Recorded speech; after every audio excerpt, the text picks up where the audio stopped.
Okay, so now I'm back to show you what I actually wear on the dives to stay warm.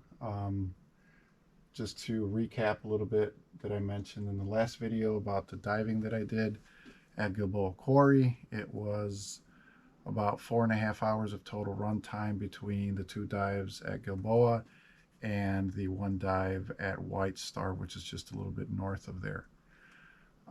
What I wear is a cheap base layer. This is a thin heat light. Um, Brand really doesn't matter as long as it's a light, very thin, as you can see, very thin um, base layer. This helps with wicking moisture away from the body. Get something that fits tight and snug. That's really important. This is again a very thin moisture wicking first layer that I use. I believe it's the same brand as the shirt.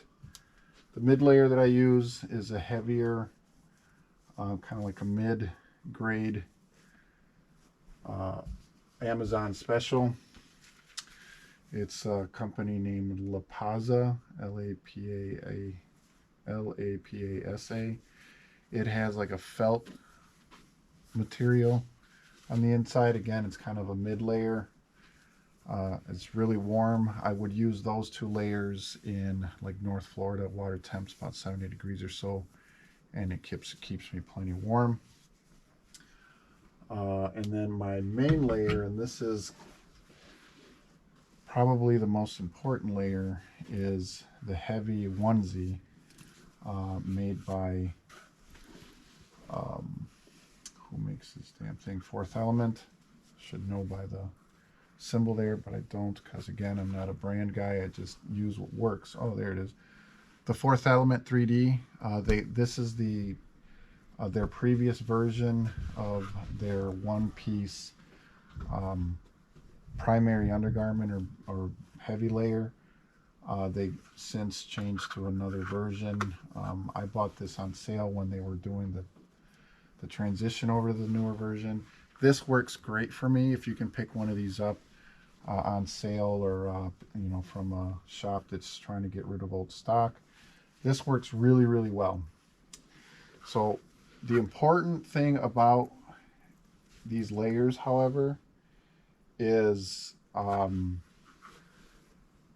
I believe it's the most important thing, is how they fit. So this is a large, tall. I'm 6'4", about 205 pounds. This fits me like a glove over these layers. There isn't any bunching up in the armpits. There isn't any bunching up in the waist or legs area. This thing fits really, really tight, and I think that's important because it helps trap heat in, but more importantly, it doesn't require a whole lot of lead to stay, to get negative or to get weighted enough to be able to sink.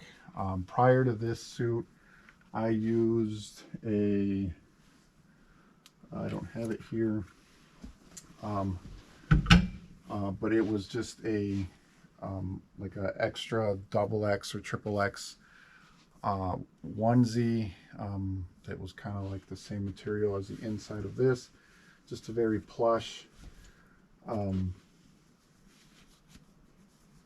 fuzzy material. The problem with it was that it fit me way too loose. It was really wide in the chest and hips and legs and the thighs, and what that ends up doing is just creates a lot of air pockets, a lot of unnecessary bulk that then causes you to put on way more weight than you need. If you do anything besides doing the layering and using the moisture wicking materials, make sure you get undergarments that fit you well, fit you tight. I've seen a lot of people just throw on some sweatpants or something that keeps them warm, a wool sweater, what have you. That's all fine and dandy if it fits tight and it fits well and doesn't create a lot of bunching up of material that's just going to trap unnecessary air. Prior to going to this setup, Like I said, I was using that fleece heavy onesie that trapped a whole lot of air. It didn't keep me warm in the spots it needed to. Um, I was, I think, using about 28 pounds with my Sidewinder and two LP50s. Since moving to this, I've gone down to 11 pounds. Huge, massive difference. Um, Easy to vent gas out of my dry suit, easy to put on, easy to take off. Keeps me dry, keeps me warm. I use this for about anything down to about 45 to 50 degrees by itself. The next portion of this video is going to be talking about what else you can do as far as keeping warm, and really the only other thing would be, besides putting more layers on, which is just going to add more bulk and more buoyancy, is using a heated vest, and I'll talk about that in a few minutes. Okay, I'm back with the Venture Heat. This thing is a lifesaver. If you're doing long dives in 40-degree water or colder, 41, 42 degrees, 43 degrees, this thing makes a huge, huge, huge difference. I used this, the last time was on that third dive at White Star Quarry. We did about 81 minutes, I think. And really, we just got bored because we had circled the whole thing like 1.5 times on a DPV and didn't have much else to look at, so we figured we'd get out and hit the road. But I don't know if you can see that, there's 3 lights left charge on that one, and there are 3 lights left on this one, and that was after an 80-minute dive in 39 to 40 degree water, or I think it was like 41 there. I had this thing on at about there's 3 settings, 3 levels.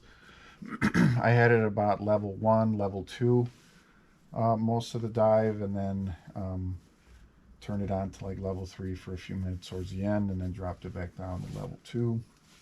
So between 1 and 2, going back and forth here and there, it still has roughly 70%-ish excuse me, of the battery life left. So the way this one works is it has a wireless transmitter that comes with it. It's a watch style version, kind of the same size as this watch that I'm wearing. Single button, you hold the button down, it turns it on, you tap it once, it goes from 1 to 2, level 1 to 2, tap it again, levels 1 to 3, and then tap it again and it goes back down to level 1. To shut it off, you just hold the button down for about 2 seconds or so, and it shuts the whole thing off. It has a grid in the back and a grid in the front.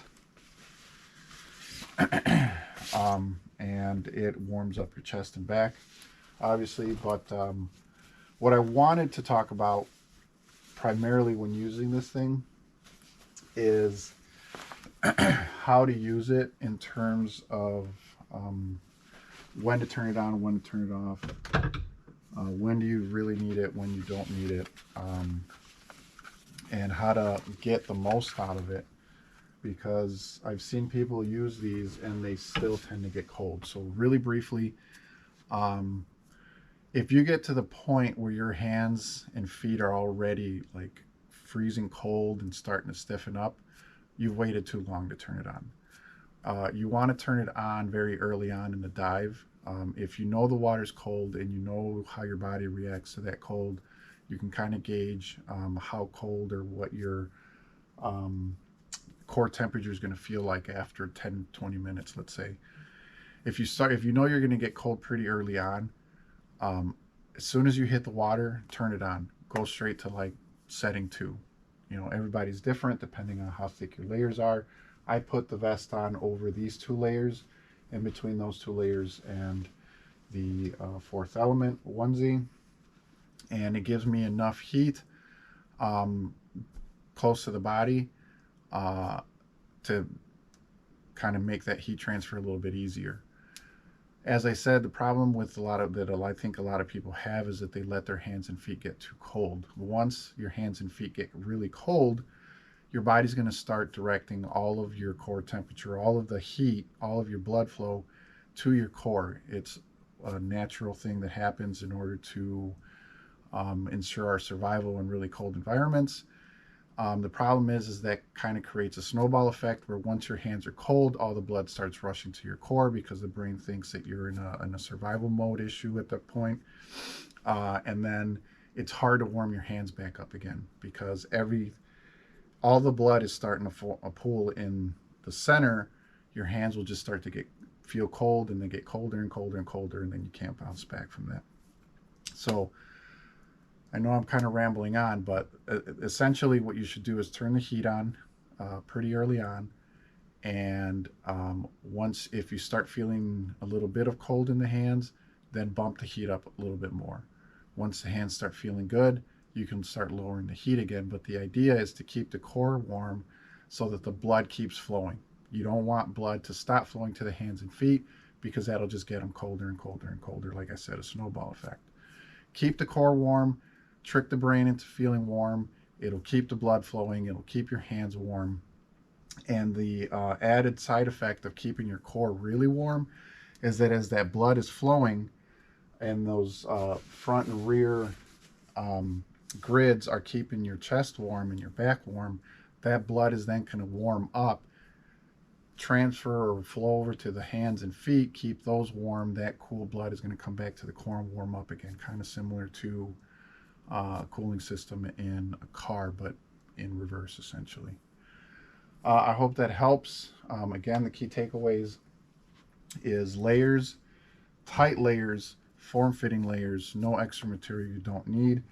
Definitely invest in a heating system if you're doing regular, really cold water diving, 40 degrees or less. I would say 45 degrees or less if you're extending those dives on a CCR. And keep that core hot. Your chest should feel hot so your hands are comfortable. Hope that helps. If you have any questions specifically about what I talked about or anything that I may not have been clear about, please leave a comment, ask me a question. I respond to all of them. Take care. Once again, guys, I hope you found all of that information useful. A few things that I forgot to mention while I recorded the first part of this video is a few other things that you should take into consideration. One is definitely getting a good night's sleep. The better you sleep the night before, the more rested you are, the more the body is going to, better it's going to handle the cold. Uh, Absolutely get plenty to eat that morning or prior to the dive. You burn a lot of energy, a lot of calories trying to stay warm. So definitely make sure you eat well. Uh, Definitely stay hydrated. Um, and try not to be cold by the time you get in the water. If you start out cold, you're just going to be fighting an uphill battle. So again, hope all this information is useful to you. With that, I'll leave you with my son, who dove with me at Gilboa about a month prior to this weekend, and Family Scuba started with videos of me and my kids. So I thought I'd end this one with him. Um, Diving in side mount. He actually got me started in side mount, and a full face mask because why be cold in the face? Take care, guys. See you on the next video.